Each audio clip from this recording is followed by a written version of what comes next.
Hello everyone, I'm Deb and this is DB Designs and Sewing Australia, and welcome back to hashtag Sew Autumn Denim 2024.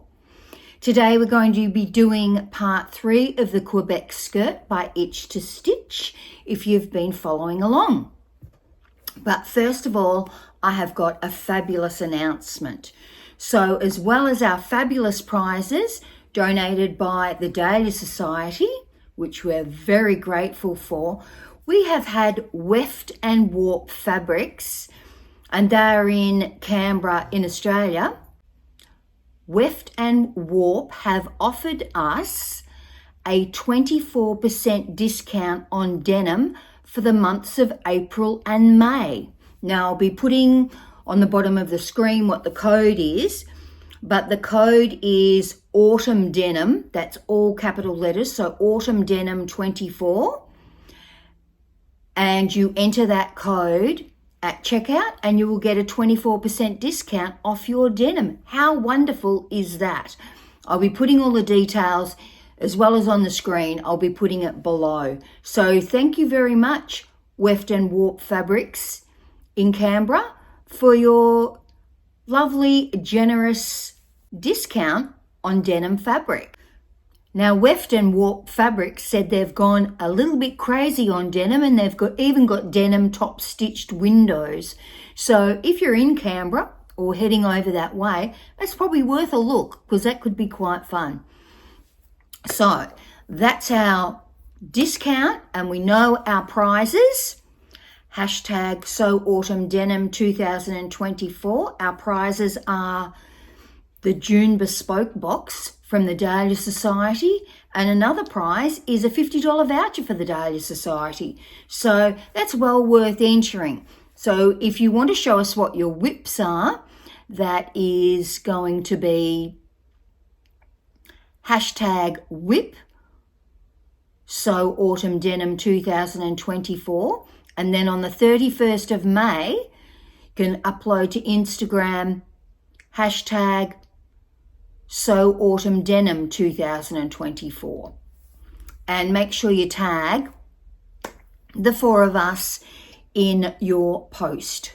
And the prize draw is random, so that's really good. Now, yesterday I did forget to say what I was wearing, and I was actually wearing the Style Arc yo-yo set, which was, I think it was in green cable knit, olivey green cable knit, and that's the yo-yo skirt and the yo-yo top.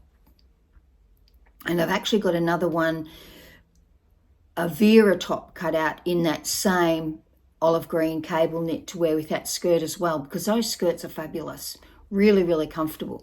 And today I'm wearing my Quebec Skirt. And this is my pockets in the back. And I'm also wearing the Unwind Sweater hoodie from Pattern Emporium. This is a great pattern. And I've actually lined the hood with a bit of wool that I think I made the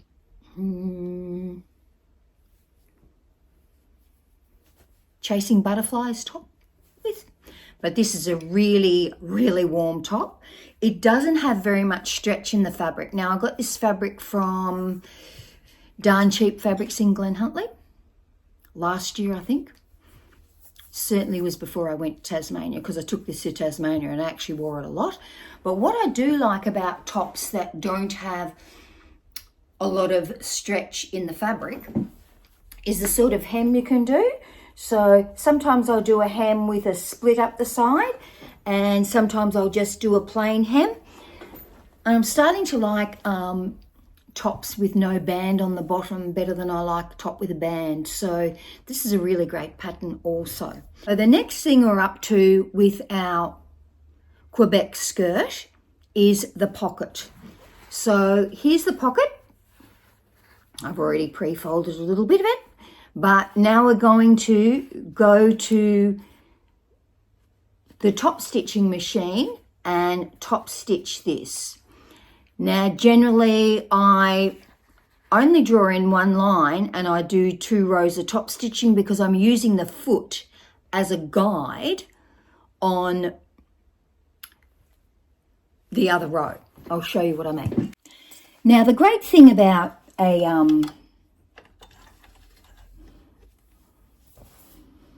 mechanical machine rather than a computerized machine is when I turn it off, it doesn't change any of the settings. So these are the settings that I had yesterday, even though I've turned my machine off overnight. So I'm just starting on the side, and I'm just following that around, remembering that I have drawn this on with chalk that will disappear with heat.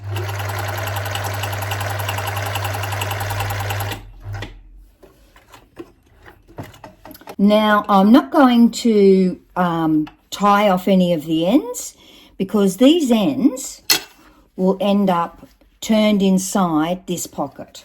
So now I'm just going to do the next pass.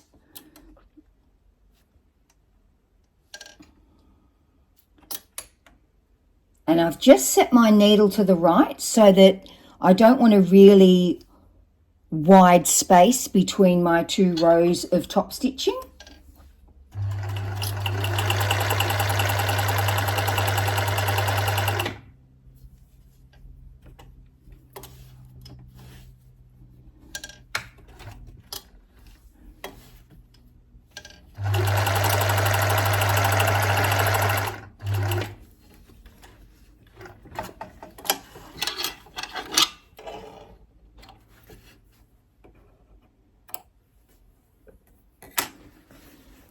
And there is my top stitching. I'll give it a press so you can see it better.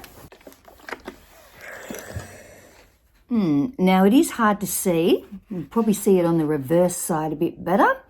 And that's the top stitching finished. Now the next thing you need to do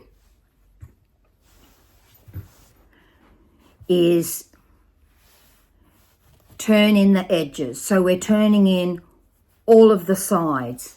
And I always do this exactly the same way. So instead of turning in both sides and then turning in both bottoms, I do it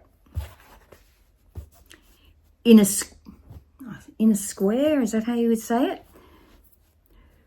Following on, I'll do this edge, this edge, this edge, then this edge. And I'll show you what I mean. So I'm really just turning it in by the overlocked amount, making sure I don't shrivel up my little piece of stay tape or interfacing.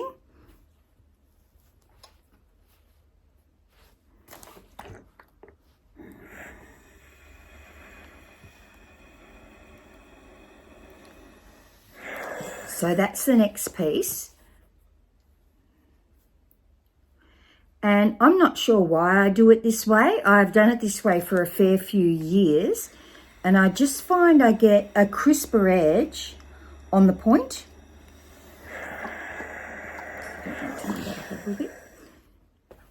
And so we are turning this up all the way up to the top, including the section that gets turned over and top stitched at the top.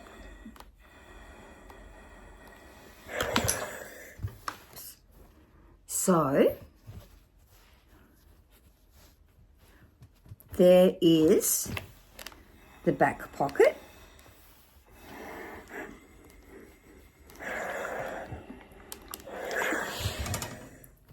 And now I'm going to fold in this section twice.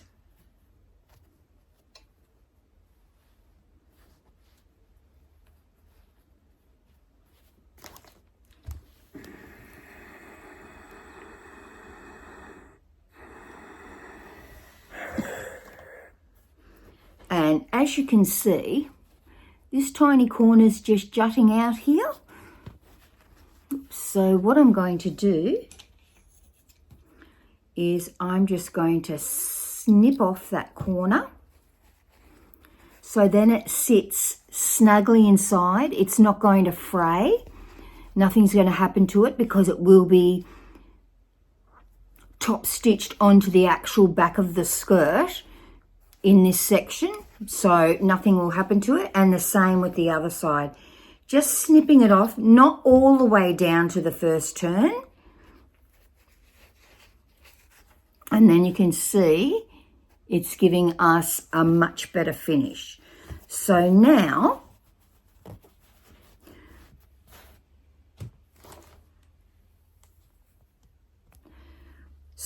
we are ready to top stitch the top band. And if you want to put a label on your skirt pocket, now is the time to do it.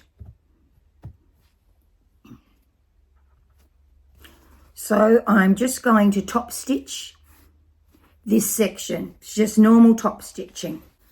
So now I've top stitched this top section, and I need to choose a label to go on. These are faux leather. These are both faux leather labels.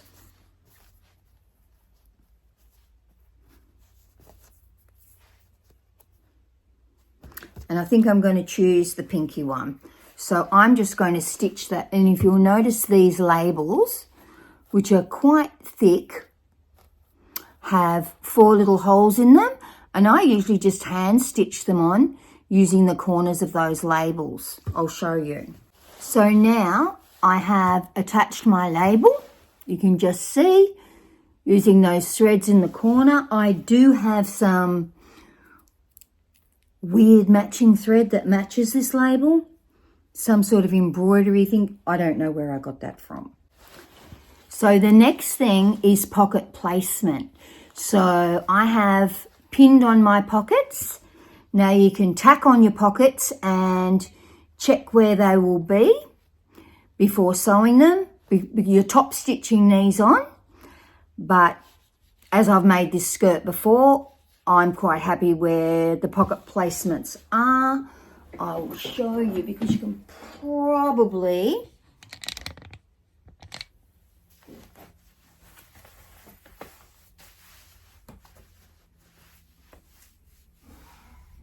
that's the pocket placement on my existing skirt. Remembering that I'm a person that has no bum, which can be an issue in stretchy things. It doesn't look as nice as if it had a proper bottom that stuck out. So you can wait until you've practically completed the skirt before you sew your pockets on if you're still not sure about the placement. I wouldn't necessarily recommend fully sewing the skirt together at the side seams because it's going to make it harder to manipulate under the top stitch machine. So we're going to be sewing down one side, across both bottoms, and then up the other side. And I will be back stitching at least on the outside edges. Let's go and top stitch the pockets on. So even though I'm going to back stitch the pockets, I'm still going to tie them off. First of all, I need to decide exactly where I am having my top stitching. And because we need to pull it through to the back and we don't want to waste a thread, we don't want any spaghetti stuff going on at the back of it. So when I've decided what I'm going to do, then we can start sewing. So let's start sewing.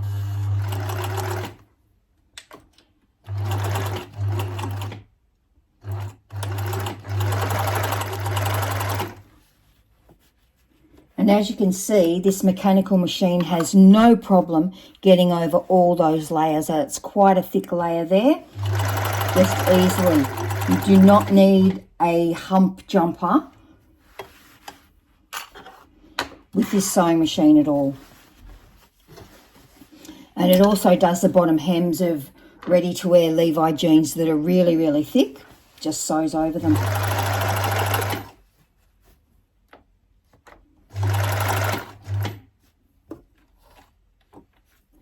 And I do hand wheel just to check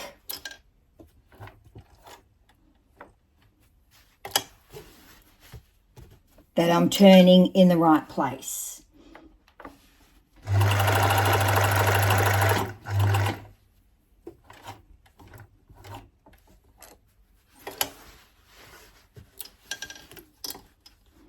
So needle down.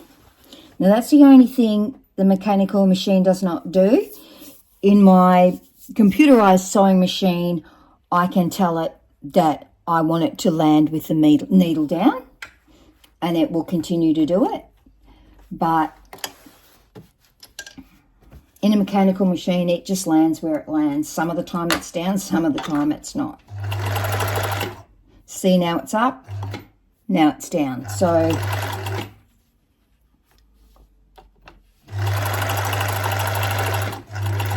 it just happens to be wherever you're at when you're finished sewing.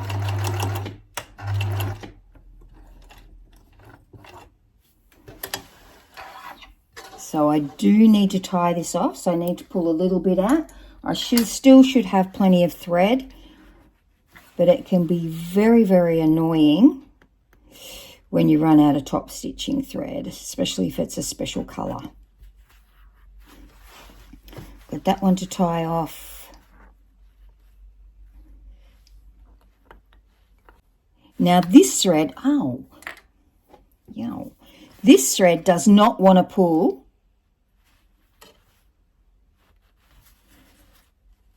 through to the back, so I can't grab hold of it. So I'll show you what I do. So I get a hand needle with a fairly decent size eye, so that top stitching thread will go through it. I've threaded it onto the needle, and now I'm just going to manually pull it through to the back.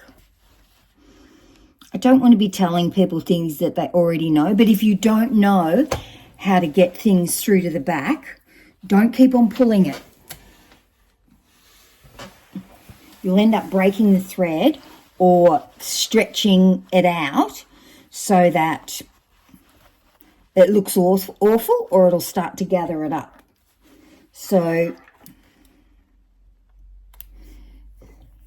that's that one done.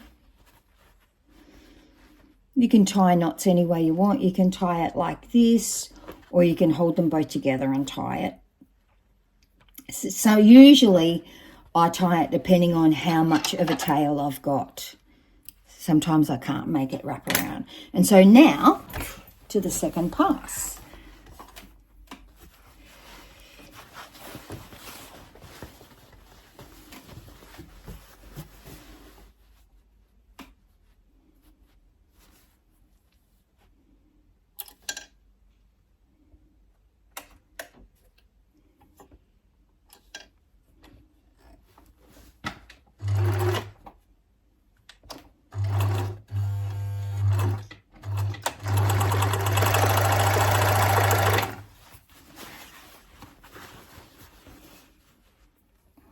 Fraying.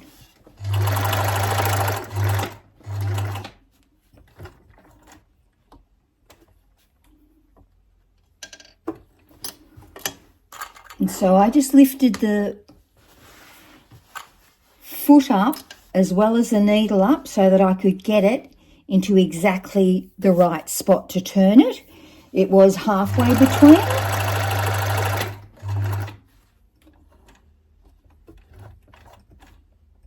And so is this one. So my needle's up, I'm just pulling it back slightly.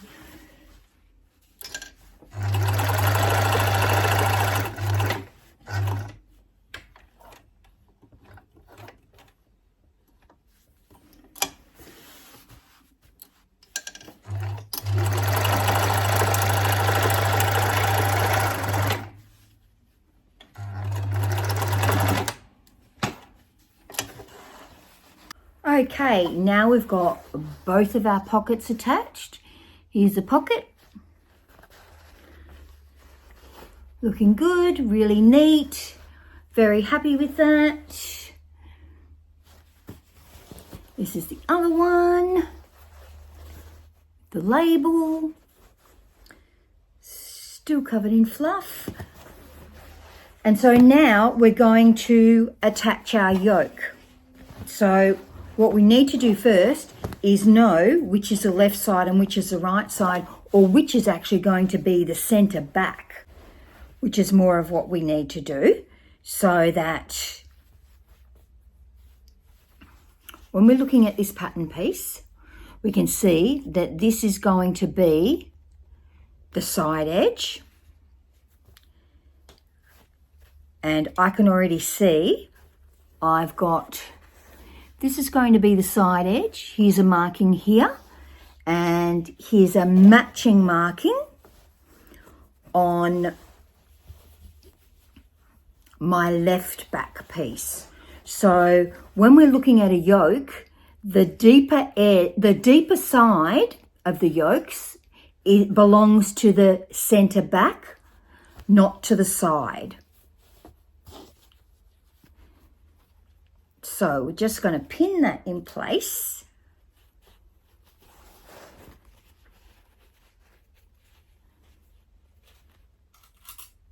Because in a minute we're going to sew this on the sewing machine, remembering at 1/2 inch or 1.25 centimeters is our seam allowance. And when it comes to the yoke or anything that's going to be top stitched down, because your yoke is going to be top stitched down, make sure you do the full seam allowance that they tell you, because what we've got to do after we stitch it is we've got to overlock it, and then we've got to stitch it down. So you're going to need all that space. Here's our other piece. This is the deeper edge. We can already tell that this is the side edge because maybe you can't see it that well there. It's got a waist indentation in it.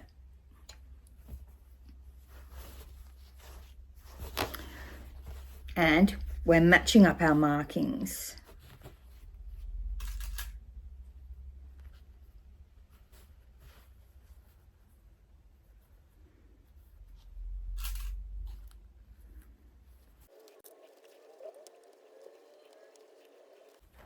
So now I'm ready to go and sew both of these on the sewing machine. So I'm going to sew both of these, and then I'm going to overlock them, and then I'll be back to show you what we do next.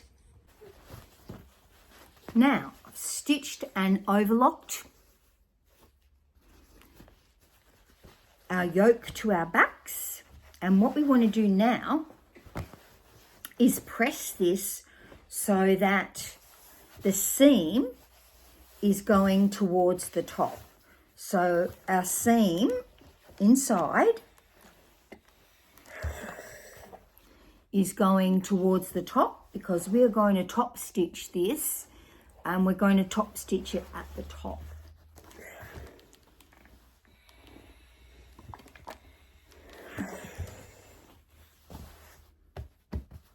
And a really good press will give you a much better top stitch.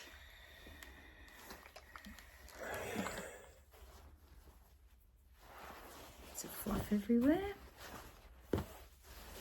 This is the other side. I don't have to be as careful because it doesn't have the faux leather tag on it. That's why I was being careful with the other side, because you don't want to put a really, really hot iron onto those faux leather tags. Ask me how I know.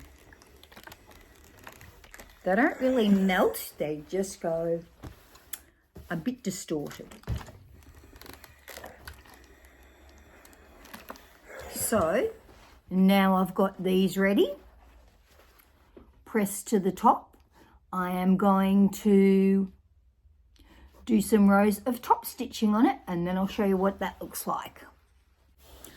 Okay, top stitching's done on both the back yokes. So now what we need to do is join the two backs together. Right sides together. Now what we really want to get to be very, very nice is where the two yokes will join each other.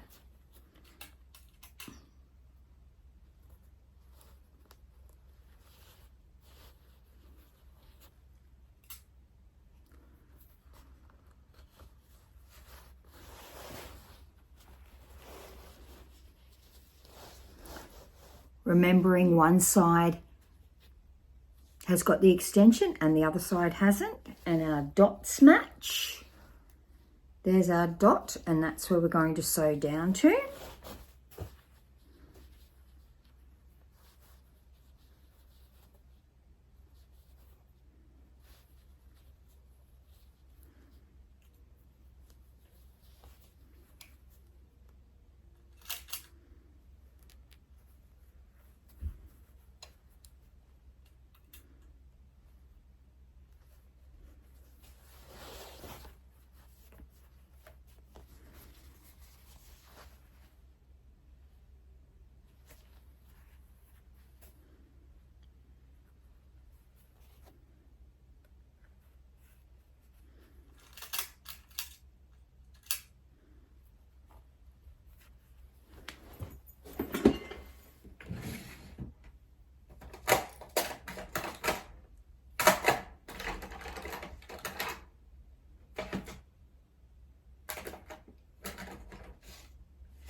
Now in this instance, when you've got two parts that are going to intersect and you need the intersection to be wonderful, a good example of that is the Nova coat, because the Nova coat I made in two different colours and it had an intersecting where 4 pieces of fabric were all going to touch each other in the corner.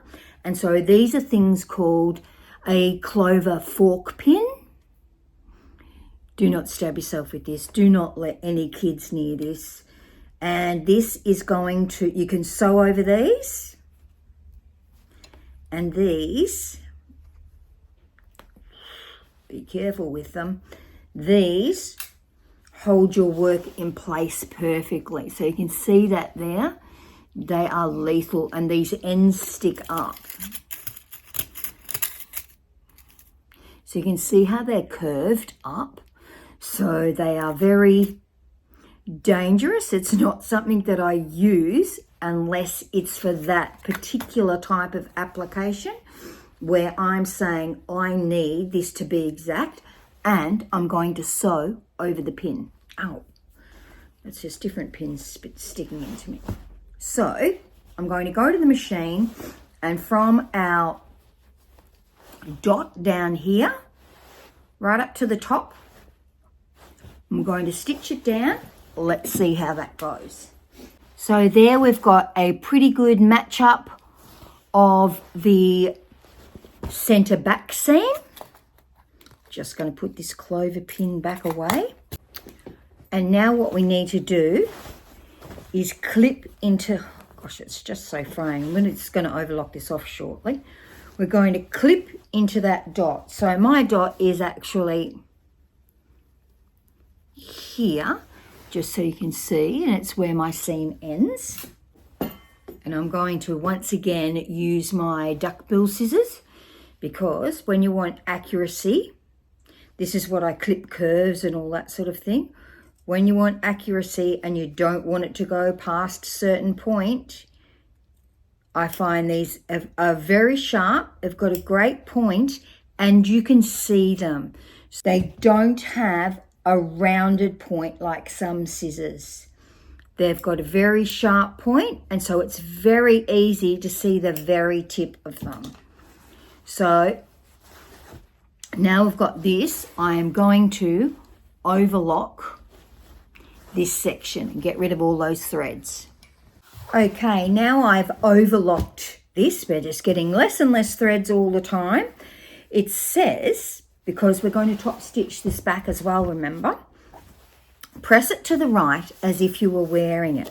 So this is the back of my skirt, and I already know that my label is on my right hand hip,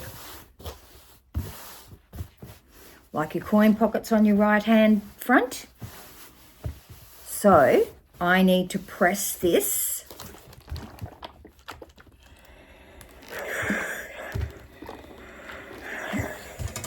when my iron heats up a bit. It's one of those irons that turns off or goes onto really low when you're not using it, which can be annoying when you race back to the iron to press something.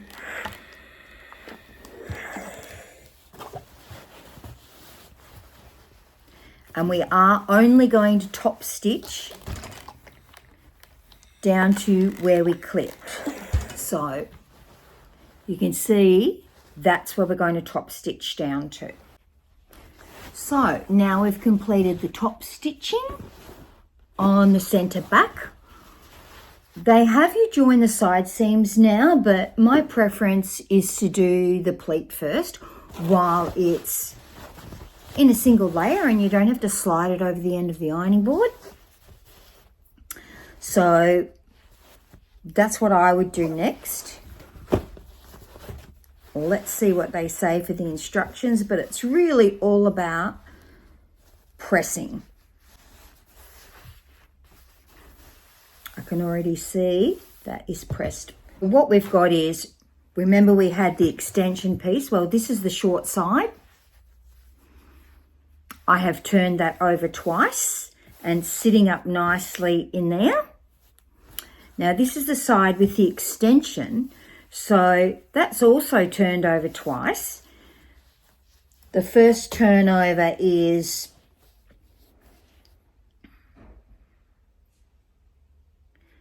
technically 1/2 inch, which is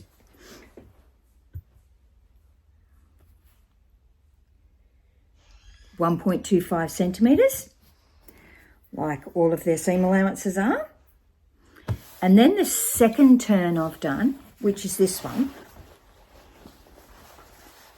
So there's our 1/2 inch or 1.25 centimetres.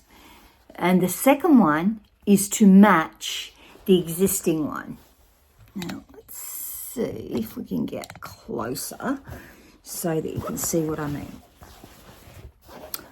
So here is our first side. This was the narrow side. That's better. This was the narrow side. This was the wider side. So this was the side we trimmed off when we first cut out the pattern pieces. And this is the next side. So we can see they match up perfectly. It's going to be beautiful. Make a little, so this pleat, so this back will sit in behind this one. And that's what we want. The only problem you have is, how do we neaten this? I find that that's never really addressed in this. So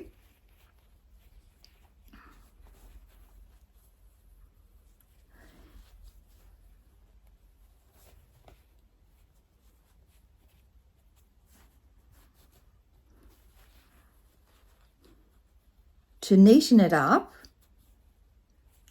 now the stretchier your fabric is, the harder it is to do.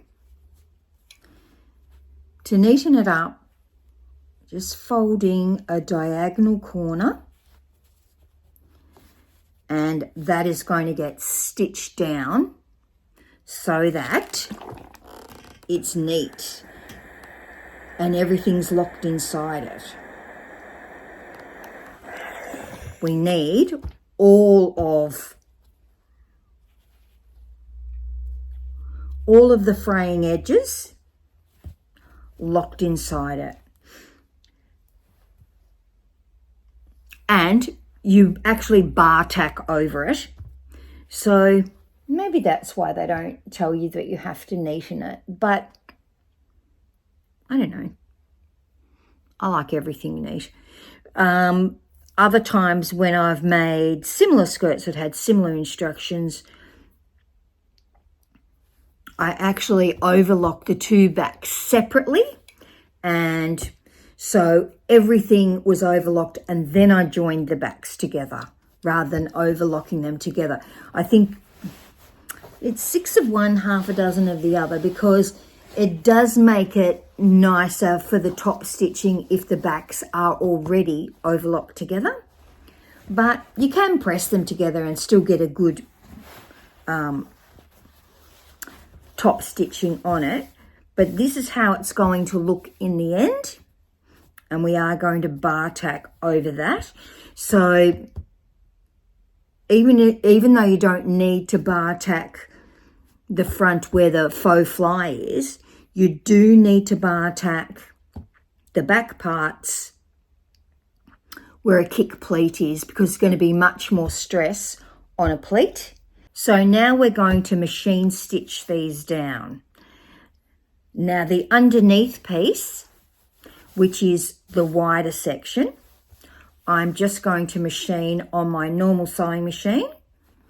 And the underneath one, I'm just doing 1 row of top stitching.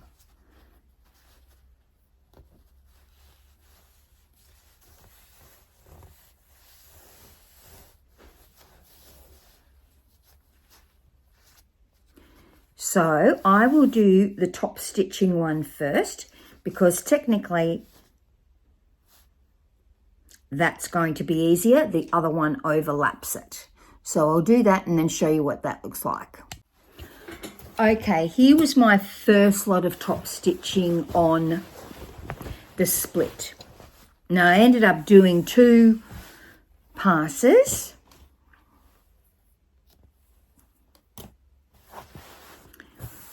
So you can see, and this is the outside. So this is the outside, and it's going to have bar tacking on it. But we're going to do the underneath one first. Now the underneath one actually just gets sewn on your normal sewing machine. So on the inside now, this is the top stitched one. So this is the what's going to be called the outside. And this is the inside one. So the inside of the split. What we do need to do is make sure this is as tidy as you can get it.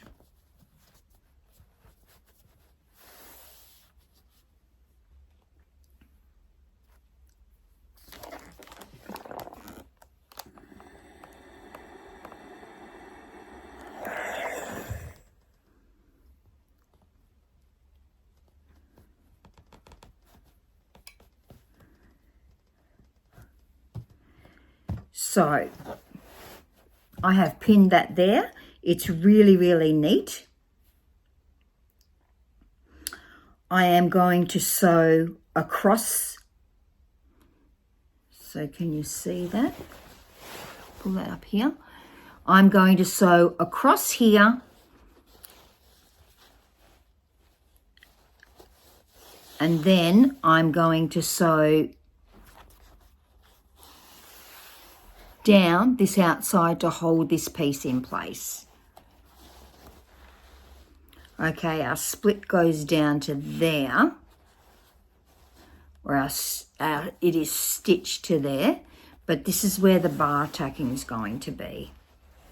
You can see where that pin is on the outside. That is where our bar tacking is going to be. That's where the strength needs to be in the skirt pleat. And after that, we'll stitch the sides together and see if we can get it on. So, this is it all sewn up. This is stitched, so that's stitched, side stitched, back and front. The hidden one, or the one that is underneath, is not top stitched. So this is not top stitched with top stitching thread. This one is. And Although you can see here, that is not a bar tack yet. That is just me going back and forth a few times to reinforce it, but I am going to go and do a bar tack on it, just the same way I did the bar tack on the fronts. So once we've done that, we'll be joining the front to the back. So I've completed the bar tack. It looks fairly neat. Not a huge fan of bar tacking, but in the case of a skirt with a split in it, it's absolutely necessary, because you will find that your skirt can tear open too easily or just break the stitches. So now we are going to join the front to the back, just making it harder for yourself. So joining it now, so the back's completed, the front's completed, let's join them together. And that's the same way you construct jeans. Once everything's completed, then you can join it together. So remembering that our seam allowance is 1/2 inch or 1.25 centimeters. Now, when I sew the front to the back, I actually want to have the fronts facing up, because they've got more things on them. I need to make sure, and I've got a pin through, that should stay upwards anyway because it's top stitched. There is a little tiny curve where the waistband's going to turn over.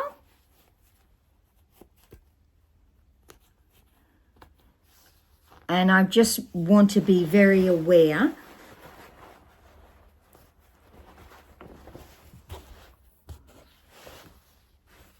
of any of the pocket getting caught, not sitting flat, so I will have that facing up to me.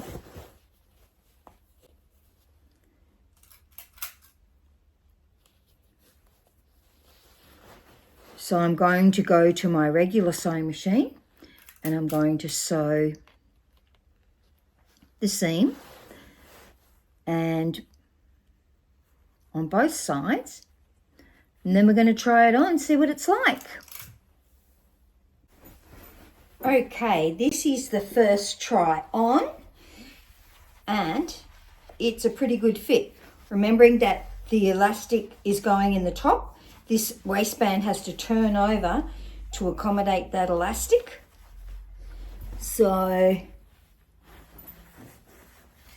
pockets look a bit weird because when the waistband gets turned over to the inside and stitched down, it locks all of that down in there so that they stay inside and level. But pretty happy with that. And I think I will be keeping the length. So I haven't got high heel boots on, I've just got little boots on. That's how the split looks. So I'm pretty happy with it here. That's what you've got to, it is quite sticking to my tights, and like everything I have, the tightest part is here, and it's not, I don't want it tight in the legs really. I don't think my other one is tight in the legs. Just going to pop that back on and see. No, see, this one's not tight in the legs either. So I'm going to so size 10 it is. That's the straight size 10. All the seam allowances being exactly what they were supposed to be. So that's the side seams. Oh God, there's threads everywhere. That's the side seams. So I'm going to overlock those off because then you do another little bit of top stitching that I'll show you once this is overlocked and pressed. Okay, so I've overlocked the sides off. So the side seams are done and they're overlocked, and I'm pressing the seam towards the back. First of all, pressing it on the inside, then I'm going to turn it out the right way and press it on the outside to make sure it is nice and tight against the seam. So pushing that fabric back to get the crispest finish that you can. These pockets are still popping out everywhere. We'll be doing the elastic shortly, and that will hold all of that in.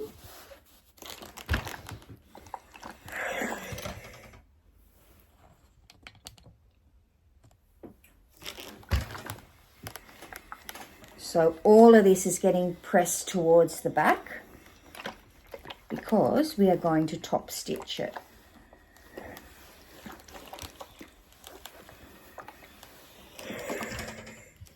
On this skirt and on lots of jeans, you have got this part that goes down here, this top stitching, or this top stitching, and the instructions are telling me that it's 2 inches or 5 centimeters below the pocket front opening. When we're looking at the pocket front opening, here's the pocket front opening, and here is 5 centimeters. So with my iron off chalk, I will be doing a top stitch. Now I'm assuming this is for aesthetic reasons. Most pairs of jeans, or I mainly have Levi jeans in ready to wear, and they all have this, but it also just helps everything stay in place. Make sure that this seam is always pointing towards the back.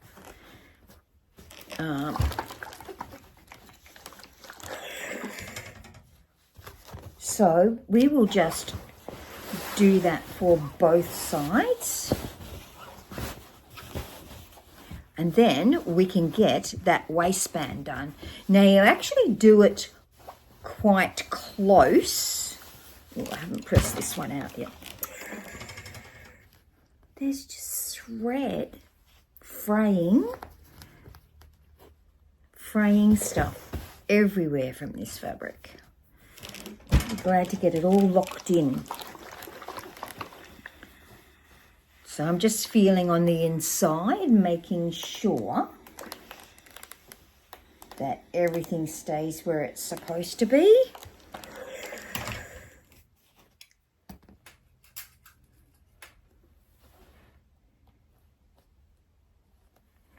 You actually do this top stitching very, very close to the seam. And it's one of the ones where you backstitch. You backstitch down here where you can see 5 centimeters is there. It's one of the ones where you backstitch and you can see it. So even so, though you backstitch it, don't cut those threads off. Still pull them through to the other side. Okay, so we've got this one to stitch down to there, and this one to stitch down to there.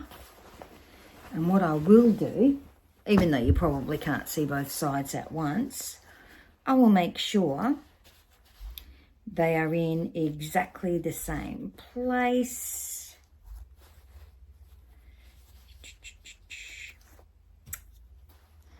make that one just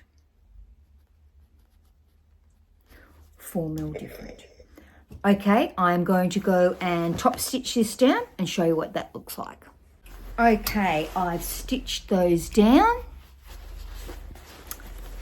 Let's press out that chalk mark.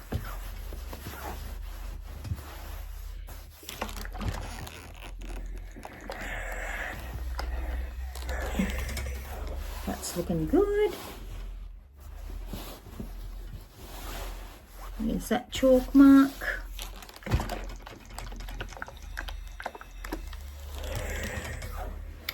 So there is that top stitching. So the next thing we're going to do is the waistband. So now I need to overlock the top of this off, and while I'm at it, I'm going to overlock that hem off to stop all that fraying. Okay, and just like that, I'm back. Let's have a look what the instructions say. Finish the top edge of the skirt as desired. Well, I've overlocked it, so you can either overlock it or zigzag. Fold down 2.5 inches or 6.4 centimeters towards the wrong side along the entire waist.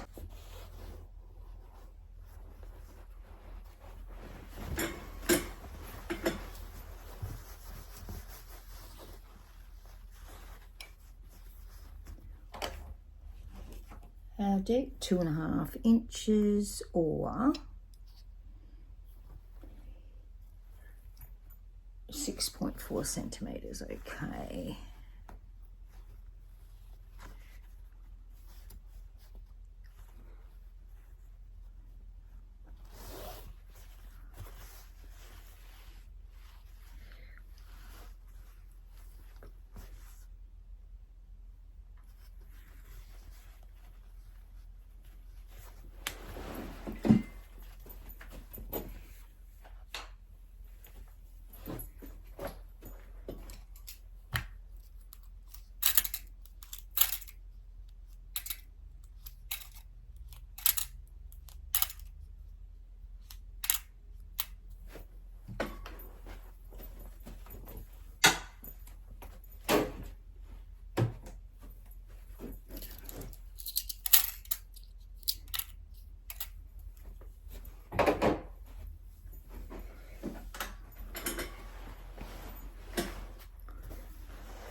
So I'm starting with the pockets because this is what's going to make those pockets stay in place and sit really flat. So we need to make sure that that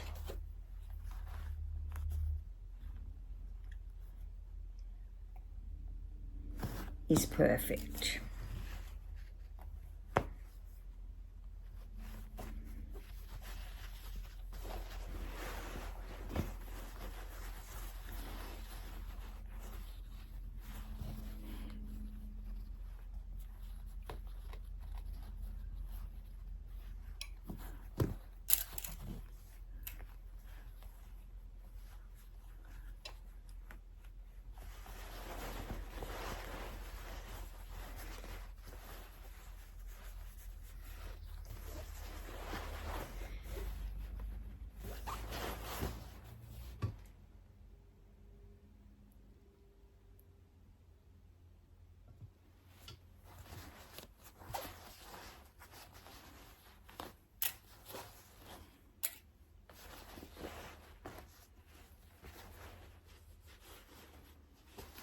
Now I have just realised there is something that I forgot to do. Wondered why these pockets were misbehaving. Somewhere it's told me to sew down 2.5 inches here on the front. So our 2.5 inches is going to be to here. And so you can see that's the inside of the pocket. Now it doesn't need to be top stitched down because in the end that's all going to be inside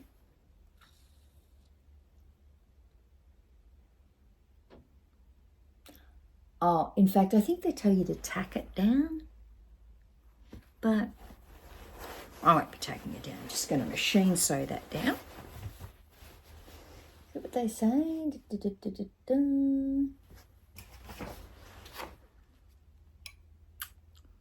Oh yeah, they've tacked it. They've tacked that down, but I don't see the problem, because to me it's causing a problem.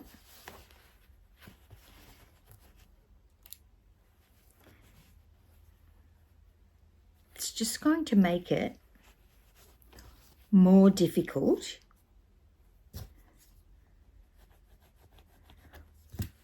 by that popping its head out all the time. So I'm just going to stitch those down, and then we'll see how much better this pocket behaves when it comes to here. Maybe I was supposed to sew that down. And I'm also going to sew down this bit of the pocket.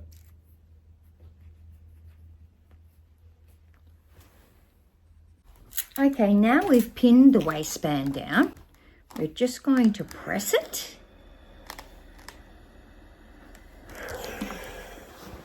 Because it won't be anywhere near those pins that are down in the lower part.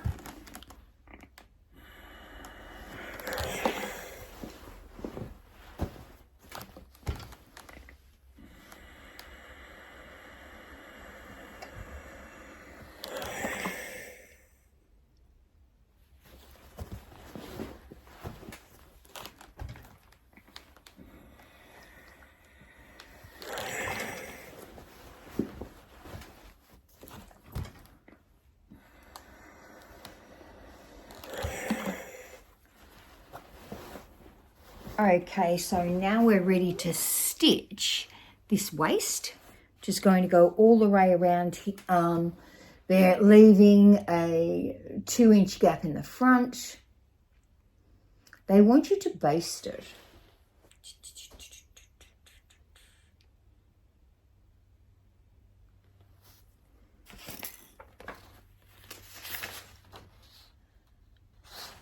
Okay, they want you to baste the waistband first, leaving the gap so that it can then be top stitched after the whole thing is completed.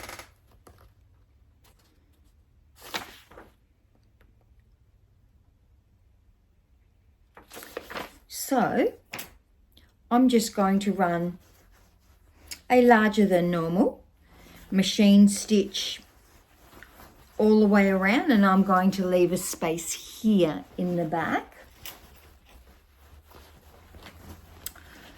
So one's going to be my starting point and one's going to be my finishing point.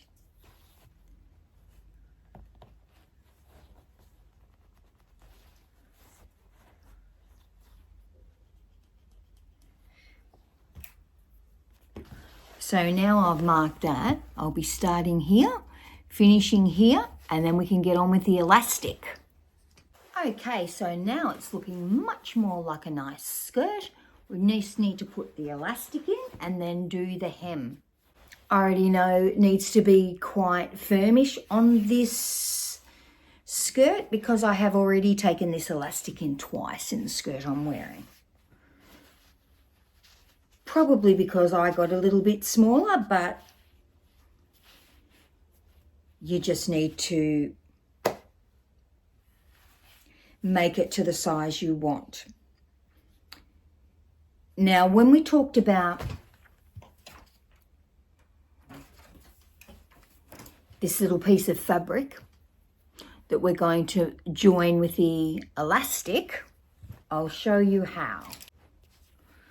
So here is my 5 centimeter wide elastic, and here is a 5 centimeter square of fabric.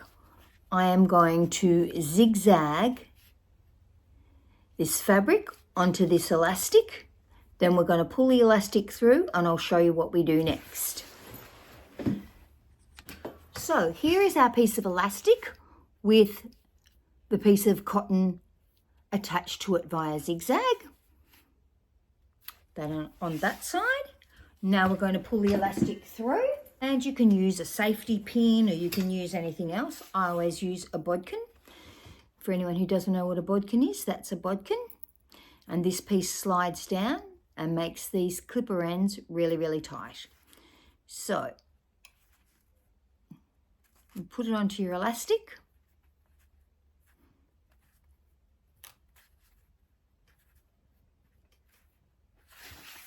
And now let's thread the elastic through, making sure we do not twist it on the way. Where's my space? It's there.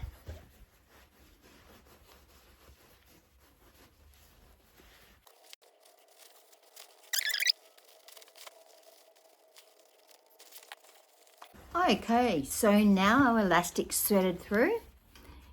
These are correct sides. It's not twisted. Pretty frayed, but not twisted. And my floor's already trashed, so it's not going to make any difference. So what we're going to do is butt the elastic up together and zigzag this piece. And that way, the piece of cotton fabric, or in this case, it's Chloe chambray, so it's cotton linen, is going to hold this together without overlapping. So if we overlapped it, it would have a lump in it. And if we just butt it up and stitch it onto here, it still has the elastic ability. So I'll do that and then come back and show you what it looks like. Okay, so the elastic's attached. This is what it looks like. Not terribly neat on the inside. I would probably have usually used a darker coloured fabric, more in line with what the elastic is, but I wanted you to be able to see what it was. I'm not sure if people use that system or not. It's very good for pyjama pants, because you don't want pyjama pants to have a lump of elastic in them. So it's what it looks like on one side, what it looks like on the other side. So there is no lump. It is smooth. Now we're going to pull this through to the right side and hope that it's not twisted. I already know it's not. I checked and made sure it wasn't twisted, but... So, this is our skirt. It's got much more elastic in it than my other one's got, but I think it needs it.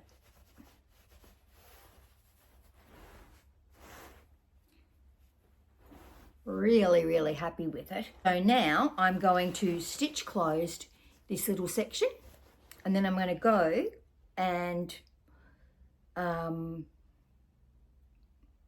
top stitch this down, and I'm just really top stitching on the same line that's already there. Technically, you probably don't have to top stitch because you can't really see that much of my top stitching anyway, but I'm going to do it because that's what's required. Okay, we've got the elastic in, the top stitching done on the waistband. If you're going to put rivets in it, now would be the time to do your rivets. And the last thing we're going to do is the hem. Now, in the pattern instructions, they have you doing the hem way before now. But I prefer to do the hems as things as the final thing to do. Because if it was for someone else and not for myself, or if I hadn't tried this on before, because I already knew that the size 10 was going to be right, then now would be the time to try it on and say, how long do I want it? And by trying it on, I mean the best way to try something on is when, even though you might have tried it on all the way through, but when it's nearly completed, it's got the elastic done in the waist, so you know how it's going to sit on your waist. Then is the time to decide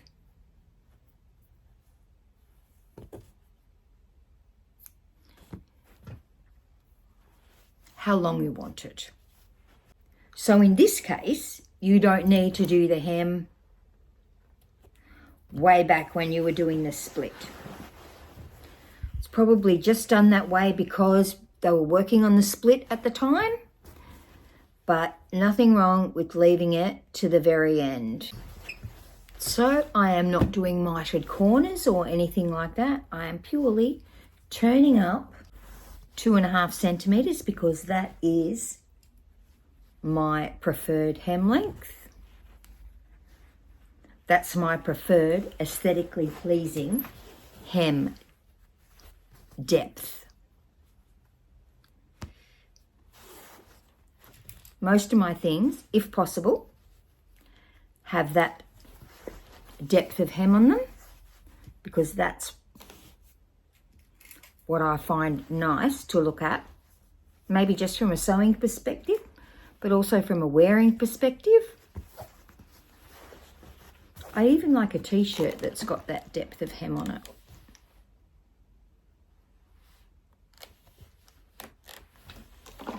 So that is that depth of hem. That's what it'll be from the outside, and it's going to be topped. Wake up, iron, wake up. It's going to be top stitched down.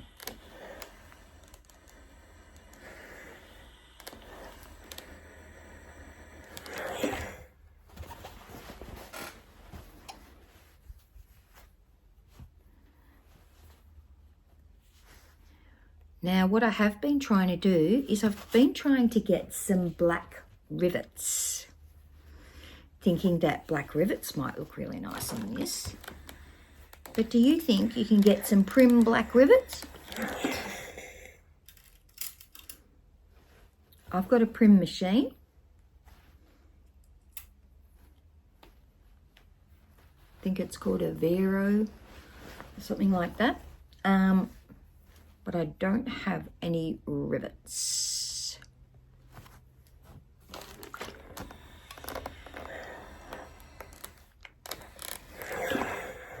So I'll have to see what I can get and then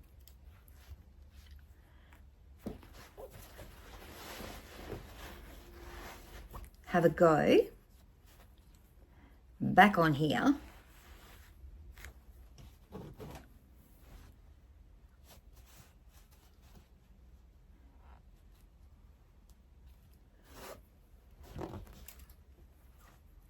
Now, when it comes to the hem and the split,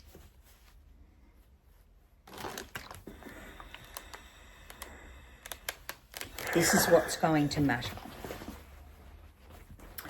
So,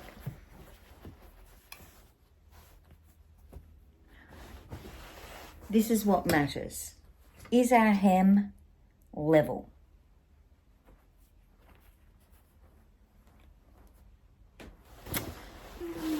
Probably a tiny smidgy little bit more.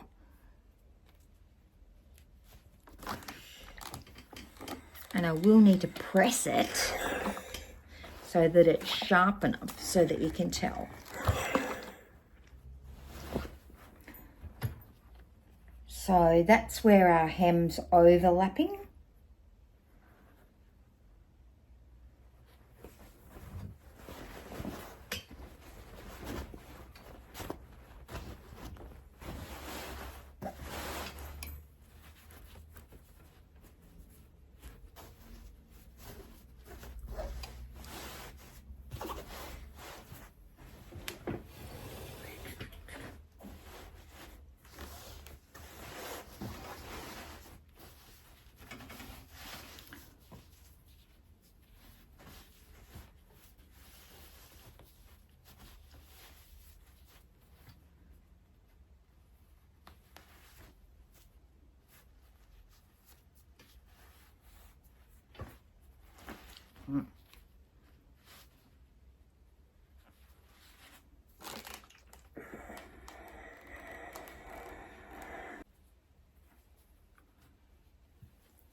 Still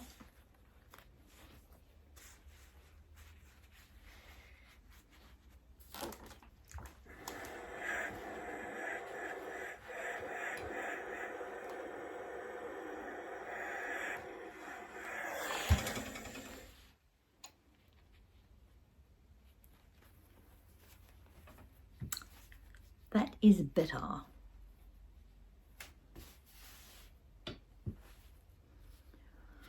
Okay, now I'm really happy with that hem and how it's sitting. I'm going to top stitch that down, then give it a good press and find something to try it on with.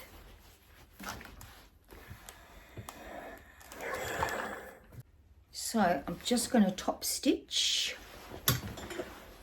which means I need my pins on the outside, not on the inside.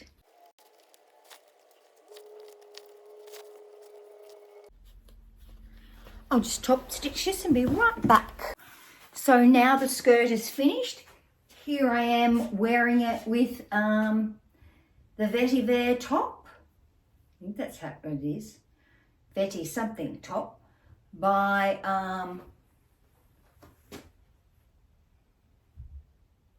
French Navy. It's going to say True Navy. And I was going to say Old Navy. It was the name of jeans once upon a time. So here's the skirt. I'll just pop on a different top. And I'm loving the way the skirt looks with this. This is an all-in-easy fit shirt. Some other vest that I made the other day. Can't remember what that's called. It's the Tabor, T-A-B-O-R, I think, vest by Sew House 7.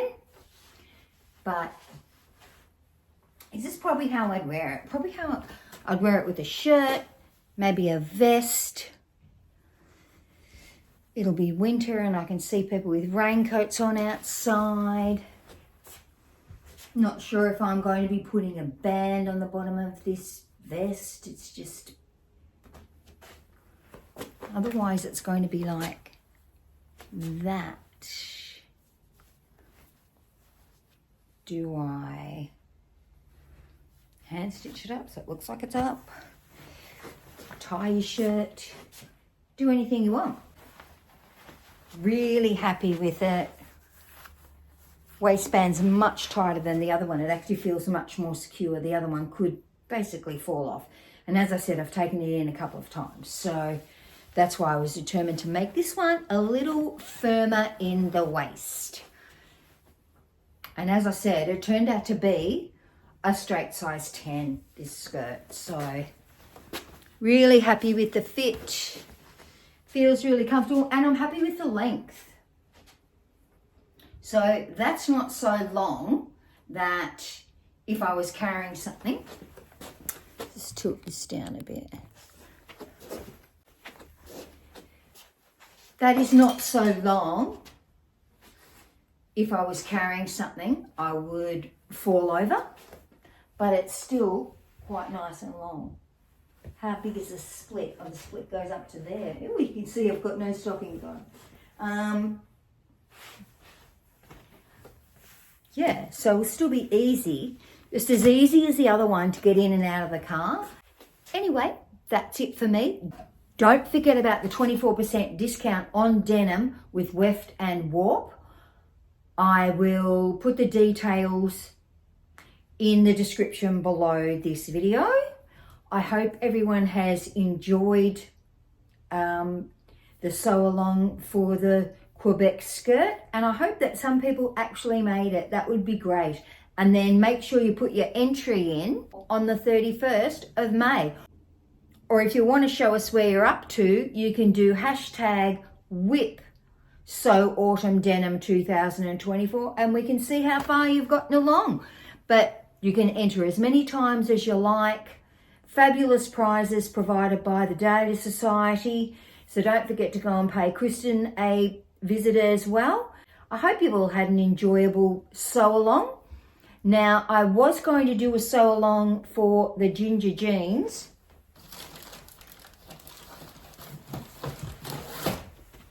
In this gorgeous green stretch denim. So let me know if you're interested in seeing that. I would be breaking that up into several pieces. It's more difficult than a skirt, but it's not that hard. we would be going through how to do an actual fly. So stay tuned for that. Let me know if you're interested, because if you're not, then I won't put it up. But if you're interested in going through the ginger jeans step by step, I can do that for you. Everybody have a fabulous week. Don't forget, hashtag Sew Autumn Denim 2024. I'll talk to you all soon. Bye.